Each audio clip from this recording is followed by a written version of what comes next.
Hi there, this is Debbie Nicholson coming to you from Beat Cancer. I'm the Director of Community Outreach, and I have one of our amazing holistic cancer coaches with us today. And we are doing these interviews so you can get a more personal feel for our coaches, and then you can see what resonates with you because they're all amazing in their own way. And we really want the public to get to know who they are on a more personal level. So today we have Melissa Eppard with us. And Hi. hi there, Melissa. How are you, Deborah? Hi. Melissa had an aggressive form of breast cancer in her 30s. She was a mom, and it was a difficult time that she overcame. And she wanted to help people then to live a purposeful life, ignite that spark within, and start living with purpose and joy. And she started a coaching business, and she did a certification with us. And she has a lot to say, and we're very excited to have her here. Yeah, So welcome. thank you. Thanks for having me. Sure. Yeah, so I was diagnosed with breast cancer when I was 36. I was working at a holistic learning center for about 10 years, the Omega Institute. I was I went from Omega, and then I was working for a chiropractor and a holistic healing center. So I knew all about the mind-body connection, nutrition. I exercised. I was doing all of the right things. And so when it was actually my 3-year-old son at the time who he was kind of clambering over me and kicked me, and I was like, "Ow, what is that?" And that's how I found my tumor. I was convinced it was a lymph node. I was like, oh, it's just, I'll just take some homeopathic remedies, and it wasn't going away. And, one appointment led to the next, and I was diagnosed with a triple negative breast cancer. And I then found out I had some hereditary testing done, found out I was a carrier of the BRCA1 gene mutation. So that was really devastating to go through life. I felt like I was doing all the right things. I ate organic, I exercised, and to still get breast cancer. My diagnosis came 3 weeks after I had just started a life coach training program. I had committed myself to finally pursuing my dream. I signed up for the whole program. And so I felt that rug ripped out from underneath me, and, everything came to a screeching halt for a year while I went through multiple surgeries and 5 grueling months of chemo. And I really struggled with that choice. Like, is this the right thing? Can I heal myself without chemo? But I went to 3 different doctors. I went down to Sloan Kettering, and ultimately, because I had a 3-year-old son, I just wanted to do everything possible to make sure I knocked this out of my system and that I was in the game for the long run. Absolutely. So this is a big year for me. I'm celebrating 5 years of being cancer-free come May. I'm so happy that I'm finally at this point, because, statistically my odds of chance of getting cancer are now on par with every other person, now that I've, made it through that. So that 3 to 5 year window. And my mission now, I really, really want to connect with other young, in particular, younger cancer survivors, like people around my age, when I say younger, I mean like between, mid-20s to like mid-50s. There's a different, life is a little different. Our challenges, our struggles of, raising children, caring for aging parents, and working, like there's a certain, types of struggles that people in this age group are facing. And I'm really clear, I want to help people through that. What's next. You mentioned before on my website that I was talking about survivor confetti. Like, now that treatment's ended, what do I do? How do I pick up the pieces? Tend to get so focused on that like final treatment date, that now what? The doctor's like, see you in 4 months or see you in 6 months. And where's the support system? relationships are affected, finances are affected. So I think to have a supportive person who's been there and can help you, give you tools to help manage the fear and anxiety, like, of course, that fear of recurrence is very strong for a survivor. Right. What are some of your favorite tools? So I love to use guided visualization. I've got some great scripts I use with people. I also did a training in EFT, so emotional freedom technique. That's where you're tapping on these acupuncture meridian points.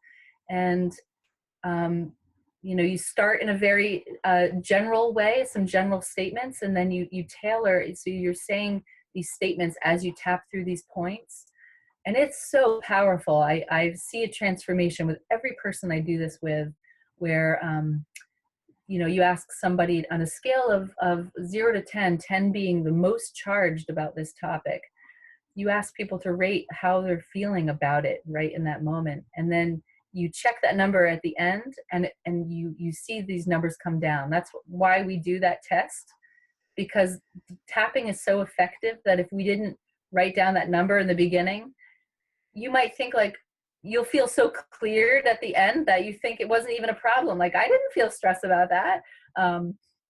Sometimes that number will go up and you feel a little triggered because now you've opened up these pathways in the brain and you're really like experiencing your feelings. And that's very useful and healing too. Like being with what comes up and going a little deeper. It's like, oh, I love this saying. You can't clean the floor unless you look at the dirt, So you have to experience, maybe go back in and kind of clean up a little bit of that. Like, what are those underlying beliefs that you have? What were those, they call them aspects in tapping, like the smells, the sounds you heard as you were getting ready for surgery, so going through and tapping through all of those memories, it's a very, very powerful tool. Yeah, because I think there's an emotional root that, do you agree, that has to be healed for really complete healing to take place? Absolutely. And you can't force it. And I have myself personally done this. You can do more harm than good when you try and force positivity.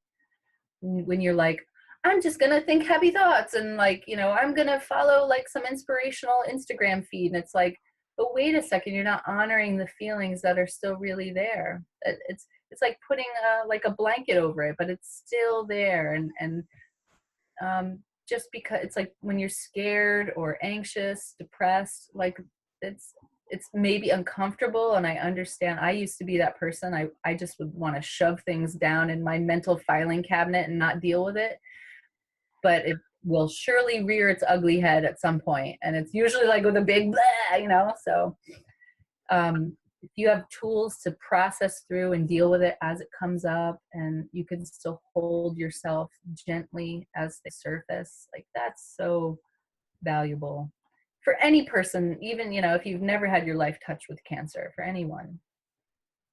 Yeah, and I think some of these things are in the subconscious, and the EFT is supposed to kind of tap into that too, and Yeah. really help reprogram Yeah. some of those beliefs. I've tried it. It's amazing. I think of I think in pictures, like I don't claim to be psychic, but I get a lot of like impressions, and the image that I get right now, it's like treading a path in the snow. So when you are tapping and you're creating some positive reinforcing, like healthy reinforcing statements, it's like creating new neural pathways. Right. That's a wonderful way of thinking about it. Yeah. Getting out of that rut of that dirty snow that we've been trekking in, like all those Right. fearful old habits and beliefs. Yeah. And I saw too, you talked about having some humor. Yeah, my approach, I'm really like, I want to encourage everyone I work with to be their like full authentic self, and I ask for that permission when I work with people.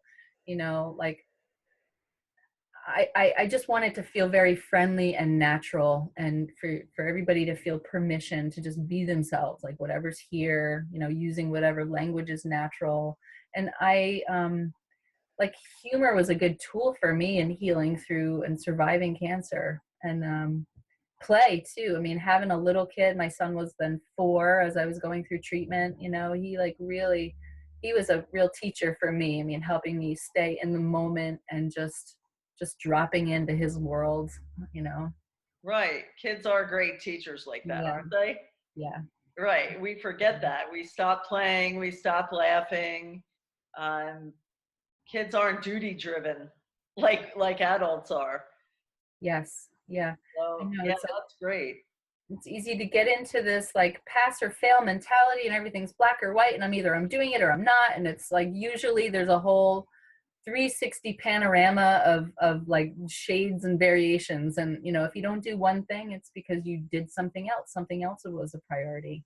And so there's learning there. Why is that important to you? What values does that light up? And how are you honoring those values in your life now? So there's a lot of like, it's all like learning and discovery, and there's so much richness there if we can embrace it and not push away the discomfort, you know. Right. I mean, people are saying now, don't think of cancer as fighting a war because it's part of your body. So Yeah. embrace it and try and figure out what you're supposed to learn. And then the common theme I keep that keeps coming up is authenticity and what's your joy, what's your, you know. And it's hard to have that conversation when you're just like trying to survive and your like body's being ravaged, and you're just like you're dealing with all these uncomfortable side effects and all this fear. It's like, so there's the timing and some sensitivity around having those conversations too. Because Right. I remember somebody saying to me early on in my treatment that there would be a gift in this, and I was like, I did not want to hear that noise. Like, this is not a gift I'd want to give to anyone. The bless and the mess, yeah. Yeah, but in retrospect, it has given me so much. Like, I have so much compassion and empathy, and I'm able to like connect with other people going through struggles, not just cancer, but um, I'll share this too. So like, this is a part of my story. While I was, right after I got diagnosed, right around that same time, my son was diagnosed as being on the autism spectrum. My mother-in-law was diagnosed with early onset Alzheimer's. So like, there's just so much to juggle. And that's the reality for most people. I'm not unique in that, where there's just so many things. Like, how do you balance caring for yourself with an illness and caring for the other people in your life and having a job and all those pressures? Yeah, I forget where I was going with that thought, but So tell me, I want to ask you about our certified holistic cancer coaching course and how you feel that's helped you on your journey, being able to help others heal from cancer. Okay, that's a great question. I went through a coach certification training. I studied with CTI, the Coaches Training Institute, and then got certified through the ICF, the International Coach Federation. But because I wanted to work with cancer survivors, I felt that there was this piece missing that Beat Cancer was able to provide, and that's giving resources and deeper information on how to manage side effects, on how to stay healthy. And I really loved the whole approach with Beat Cancer of, treat the person and not the illness, not the cancer. There's a little bit of a selfish component in there for me too. When I discovered it, I was like, just at that 4-year mark of being a survivor. And I was like, I need this so that I can remember all the things I need to do to stay healthy. Yeah. So I've enjoyed it for that as well. Just going back and refreshing, like I mentioned before, I have this background of working in the holistic field, but just refreshing on things like how to, pump the lymphatic system and nutrition and diet and so many great references to books and studies, and yeah, I I'm often thumbing through that course book. And I'm just like an avid note taker. So I had filled like a whole notebook, like as I'm watching Sue give her lectures, I was scribbling away lots of great quotes. So there's just a depth of information that it would have taken me like years to compile researching on my own. And now I have it like all in this. Yeah. Yeah, because it's like 40 years of research and Yeah. experience that, well, that's wonderful. I'm really happy to hear that it helped you um, to help others. And yes, and inspired me to stay the course too, like keep doing the stuff that I know is the right thing to do, and the right foods to eat. And um Well, that's wonderful. I'm really happy to hear that it helped you um, to help others. and yes, and inspired me to stay the course too, like keep doing the stuff that I know is the right thing to do, and the right foods to eat. And um yeah. So I'm a lifelong learner. I will never stop learning. That's just who I am. I think, we all are, and we should be if we're not, like, be making sure we're surrounding ourselves with inspiring people and content and reading. And so I feel like I acknowledge that I've just scratched the surface doing this course. There's still like so much that I want to do. In fact, I'm going to be taking a workshop this summer at the Omega Institute, a radical remission workshop. I'm really looking Wonderful. forward to that. Yeah. Oh yeah, And I do some studying with like Tara Brock, is she's like a mindfulness meditation teacher. I'll be at Omega with her this year too. that's wonderful. Yeah. And you're located in New York? I am. I'm in upstate New York. I'm about 2 hours north of the city. I have an office space in Kingston, New York, and I work with a lot of people remotely too, video conferencing or phone. I'm part of a younger women's support group here in Kingston, New York. And so I do some peer mentorship, and we also get together as a group once a month. So if there's anybody watching this locally that, would like, it's through the Health Alliance Oncology Support Program, which has been an amazing resource for me. They've started this, I can't remember the year, but it's one of the oldest holistic oncology support programs of its nature. They started this program many years ago by this woman, Barbara Sarah, and now like groups have been modeled after this, like all around the country. So yeah, so I do mostly private coaching, but I've done some groups, some workshops. Wow, that's really neat. Yeah, and my website, it's melissaeppardcoaching.com. And then I also have a blog, my survivorship blog. I started this blog as a way of just sharing information with my inner circle and not having to repeat myself over and over. But it ended up being this amazing life raft for me. Like, it helped me stay connected and to feel like I was still making an impact by sharing my story, I was normally, like, before cancer, was a very private person, but I felt like compelled, like something came through me, and I just like had to keep writing this and processing it through writing. And now I'll go on my blog and I see like people all over the world are reading my blog, and that just fills me with joy that I could be giving somebody some comfort somewhere who maybe just got their diagnosis, and they can also see my progression, that there is like a light at the end of the tunnel, that healing is possible. So, Yeah, I mean, that is, we're all connected. So yeah. all that positive energy is just really amazing and healing. And Oh, that blog, by the way, that's at melissashealinghope.com. So it's a separate blog from my website. oh, okay. Yeah, I saw in your spare time you said you like to write and paint and then donate some of your services to survivors. And I thought, how amazing, because painting and writing are two things that really get you into that parasympathetic, where you're kind of Yeah. just checked out and into joy. Yes. And they say that that's just unbelievably good for your soul and for healing and giving back to others. So I just thought, how wonderful. She's walking the Absolutely. And I walk. love, and we've got beautiful hiking trails around here. So being in nature, love doing that.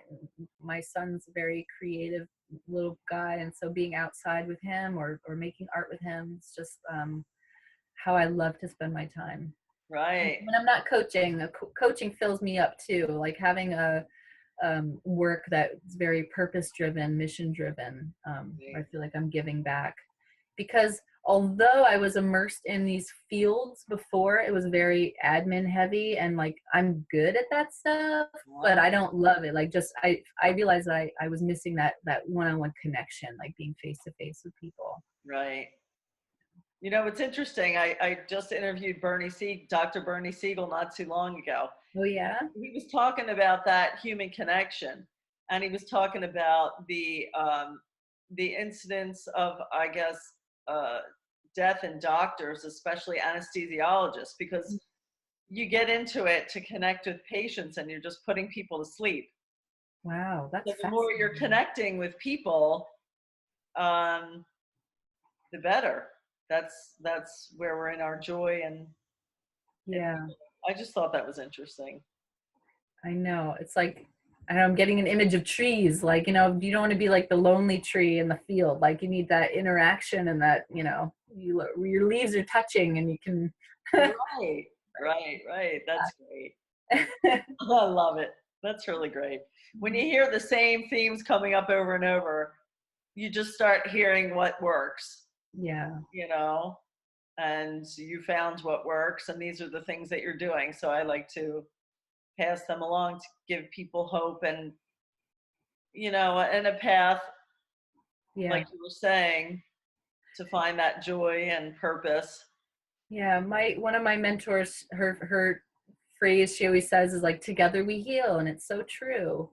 Yeah. We need each other. And one of the hugest sources of like hope and light for me when I was going through my battle was to hear from other cancer survivors who had been through it and were like years later living their lives. And because I remember after when I got that diagnosis, like a black curtain fell and I could not see life beyond. So to connect with this idea, like I use this with some of my clients, is connecting with this future self, this you that's going to pull you Oh, neat. forward. Oh, I Yeah. love that. And having an actual dialogue with that part of you, like Wow. what does she want for you? What does she know? Oh, What special tools and gifts does she have to impart so that you can like get through this right now? And not just get through it, but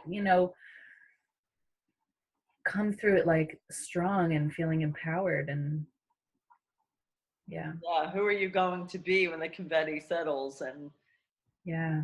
yeah, I guess that takes, you have to get out of your fear and really sit and be quiet and give yourself that luxury to nurture yourself in that way to figure that out. And I think that's kind of what cancer does. It Yeah. slows you down and says, okay. For us as coaches, that we get to create that container with our clients, that even though there are all these intense emotions coming up and hard decisions to make, and all these pressures of life, like in this time that you have a session with a client, you can create this openness in this container where you can have you can help them have a dialogue with themselves, where they can get in touch with this part of themselves. Is you know I had a person close to my circle right before I was diagnosed. They were stage 4 terminal brain cancer, like not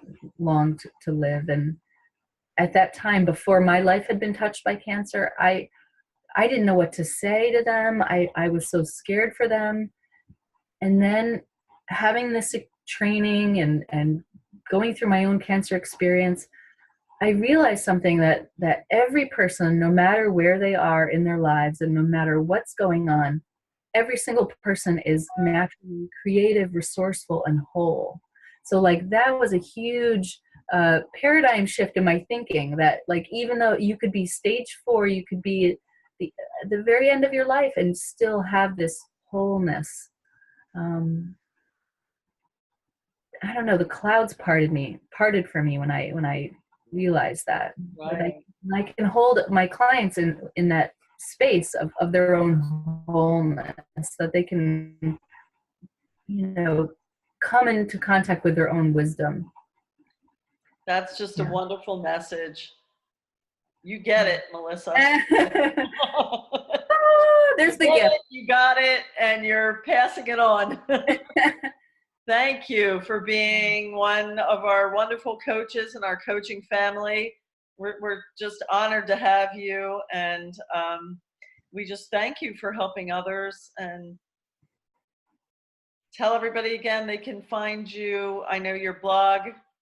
Yeah, so the blog is melissashealinghope.com, and my website is melissaeppardcoaching.com. And I meet with people phone, Skype, Zoom, or in person in Kingston, New York. Wonderful. And you can also go to our website under Find a Coach, and you can then click on her name. You will see where she is, her websites, and this podcast. So thank you so much, Deborah. Melissa, it was an absolute joy. Happy spring, and I'll talk to you later. Thank you. Bye-bye.